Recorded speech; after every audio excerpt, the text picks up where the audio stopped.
ഇന്ന് പുണ്യ റമദാനിലെ അവസാനത്തെ വെള്ളിയാഴ്ച രാവായേക്കാം.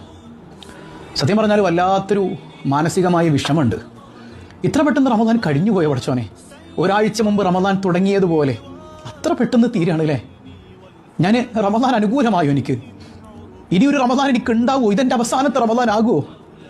ആ ഒരു പേടി നമ്മുടെ കൽബിൽ വേണം കേട്ടോ. ഇന്ന് 23-ാമത്തെ രാവാണ്. ലൈലത്തുൽ ഖദർ പ്രതീക്ഷിക്കപ്പെടുന്ന രാത്രി. മനസ്സറിഞ്ഞ് ഒരു സൂറത്ത്, ചെറിയ സൂറത്താണ്, നമ്മൾ ഈ പറയുന്ന എണ്ണത്തിൽ ഹൃദ്യമായി നിങ്ങൾ ഓതിയാൽ ഒരു കൊല്ലം നിങ്ങൾക്ക് ദാരിദ്ര്യം ഉണ്ടാവില്ല. നിങ്ങളുടെ ഈമാനിന് കേടുപാട് പറ്റില്ല. നിങ്ങൾക്ക് അല്ലാഹു സ്വർഗം തരും, നരകത്തിൽ നിന്ന് മോചനം തരും.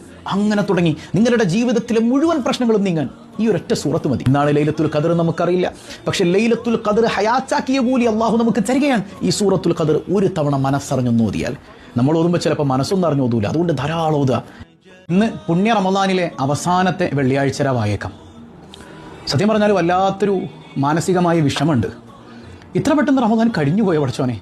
ഒരാഴ്ച മുമ്പ് റമദാൻ തുടങ്ങിയതുപോലെ അത്ര പെട്ടെന്ന് തീരാണല്ലേ. ഞാൻ റമദാൻ അനുകൂലമായോ? എനിക്ക് ഇനിയൊരു റമദാൻ എനിക്ക് ഉണ്ടാവുമോ? ഇതെൻ്റെ അവസാനത്തെ റമദാൻ ആകുമോ? ആ ഒരു പേടി നമ്മുടെ കൽബിൽ വേണം കേട്ടോ. ഇന്ന് 23-ാമത്തെ രാവാണ്. ലൈലത്തുൽ ഖദർ പ്രതീക്ഷിക്കപ്പെടുന്ന രാത്രി. മനസ്സറിഞ്ഞ് ഒരു സൂറത്ത്, ചെറിയ സൂറത്താണ്, നമ്മൾ ഈ പറയുന്ന എണ്ണത്തിൽ ഹൃദ്യമായി നിങ്ങൾ ഓതിയാൽ ഒരു കൊല്ലം നിങ്ങൾക്ക് ദാരിദ്ര്യം ഉണ്ടാവില്ല. നിങ്ങളുടെ ഈമാനിന് കേടുപാട് പറ്റില്ല. നിങ്ങൾക്ക്